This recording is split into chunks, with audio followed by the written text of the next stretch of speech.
Morning friends, स्वागत हमारे YouTube channel target with SB classes में। दोस्तों, प्राचीन भारत का इतिहास से संबंधित ये महत्वपूर्ण वीडियो दोस्तों संगम काल के बारे में। संगम का क्या मतलब होता है दोस्तों? मिलन, या एक तरीके से कह सकते हैं सम्मेलन।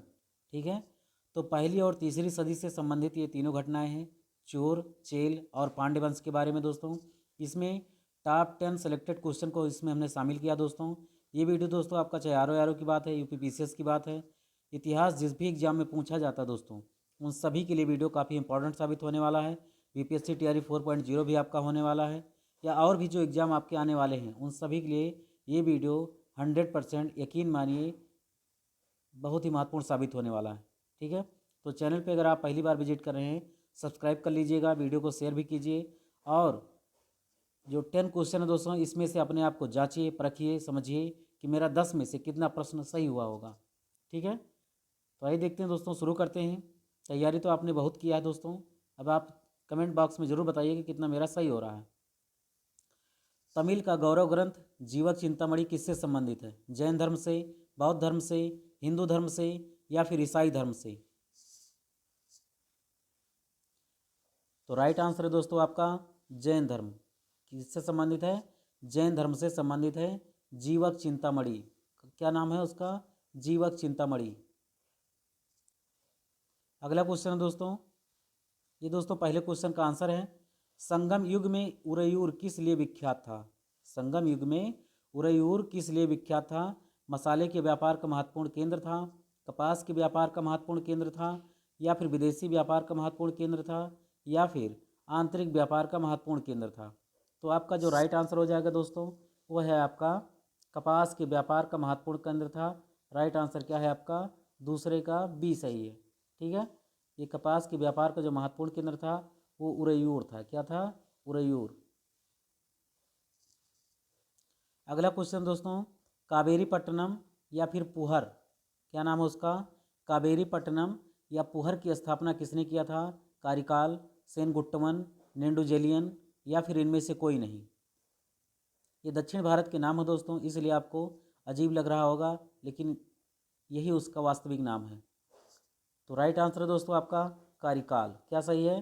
कावेरी पट्टनम या पुहर की स्थापना एक बंदरगाह था दोस्तों, इसकी स्थापना कारिकाल ने किया था। किसने किया था? कारिकाल ने किया था। अगला क्वेश्चन दोस्तों, तमिल काव्य का इलियड यानी कि बहुत बड़ा काव्य जिसे कहते हैं, किसे कहा जाता है? बहुत ज़्यादा फेमस है दोस्तों ये। तोलकाप्पियम, कुरल, सिलप्पादिकारम, या फिर मणिमेकलई?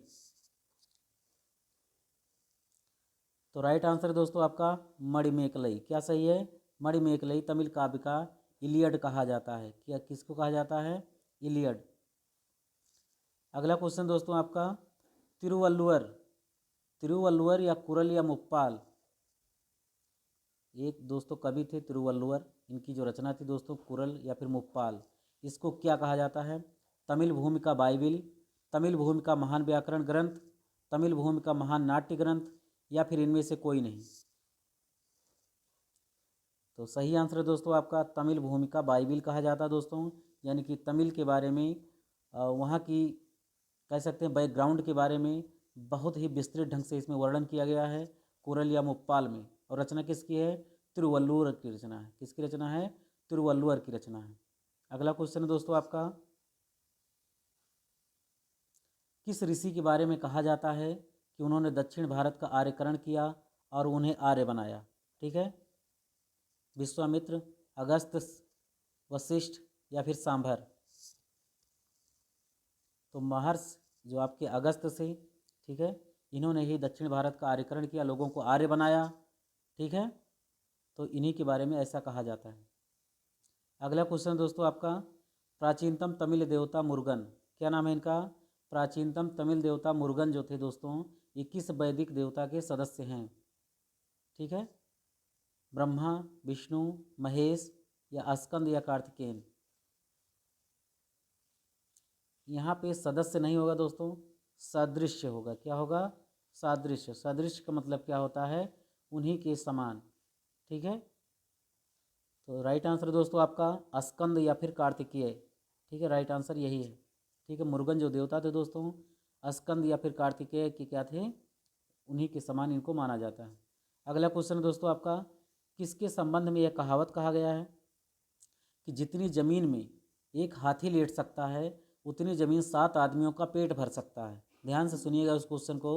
जितनी ज़मीन में एक हाथी लेट सकता है उतनी ज़मीन 7 आदमियों का पेट भर सकता है। कावेरी डेल्टा के बारे में, तुंगभद्रा के तटवर्ती क्षेत्र में, रायचूर दोआब में, या फिर कृष्णा डेल्टा में। तो राइट आंसर दोस्तों आपका कावेरी डेल्टा। ठीक है। इसका कहने का तात्पर्य क्या दोस्तों कि इतना उपजाऊ ज़मीन थी ये कि उसमें जितना हाथी एक का उसका जो है लेटता है उतने में 7 आदमियों का पेट भी भर सकता है। ठीक है, 7 आदमियों का उसमें खाना आ सकता है। क्वेश्चन नंबर 9 है दोस्तों, संगम कालीन साहित्य में कौन, को एवं मन्नन ये शब्द जो था दोस्तों ये किसके लिए प्रयुक्त होता था? प्रधानमंत्री, राजस्व मंत्री, सेना अधिकारी, या फिर राजा के लिए? तो राइट आंसर दोस्तों आपका राजा। क्या सही है? राइट आंसर है आपका ऑप्शन नंबर डी, राजा। तमिल भाषा के शिलप्पाधिकारम, तमिल भाषा के शिलप्पाधिकारम और मणिमेकलई नामक गौरव ग्रंथ किस धर्म से संबंधित हैं? जैन धर्म, बौद्ध धर्म, हिंदू धर्म, या फिर ईसाई धर्म? तो राइट आंसर दोस्तों शिलप्पाधिकारम और मणिमेकलई नामक जो गौरव ग्रंथ है ये बौद्ध धर्म से संबंधित, किससे संबंधित है? बौद्ध धर्म से संबंधित है। अगला क्वेश्चन है दोस्तों आपका, तमिल काव्य का ओडिसी किसे कहा जाता है? तमिल काव्य का ओडिसी किसे कहा जाता है? तोलकाप्पियम, कुरल, शिलप्पाधिकारम, या फिर मणिमेकलई? तो राइट आंसर है दोस्तों आपका मणिमेकलई। क्या सही है? मणिमेकलई। तो ये था दोस्तों आप सभी लोगों के बीच में टॉप 10 के बजाय हमने इसमें 11 क्वेश्चन लिया था। Thanks for watching. जय हिंद।